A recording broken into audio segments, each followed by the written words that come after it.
আসসালামু আসসালামু আলাইকুম। আলাইকুম। আজকে আমরা একটা কবিতা শোনাবো। বলো কি কবিতার নাম? হুম। ও ক্লাস ২য় শ্রেণীতে উঠেছে। ঠিক আছে? তো ২য় শ্রেণীর বাংলা বইয়ের আমরা টেক্সট বুকের একটা ফার্স্ট কবিতা আজকে ওর মুখে শুনবো। তোমরা বন্ধুরা প্রস্তুত নিয়ে রাখো। তো কবিতার নাম হচ্ছে আয় দেখে যা নাচ। সুফিয়া লিখেছেন সুফিয়া কামাল। আয় দেখে মেরে পানি চলায়। খোকন সোনা কলকলায়। তারপর বলো? তারপর আমি বলে দিচ্ছি।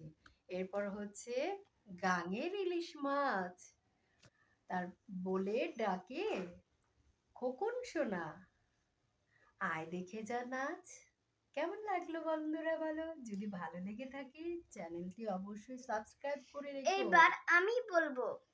সুফিয়া কামাল। গাঙের পানি পানি চলায় চলায় খোকন সোনা কলকলায় গাঙের ইলিশ মাছ বলে ডেকে খোকন সোনা আয় দেখে যা নাচ। তো আজকে এখানেই বিদায় নিচ্ছি। টাটা। Bye bye.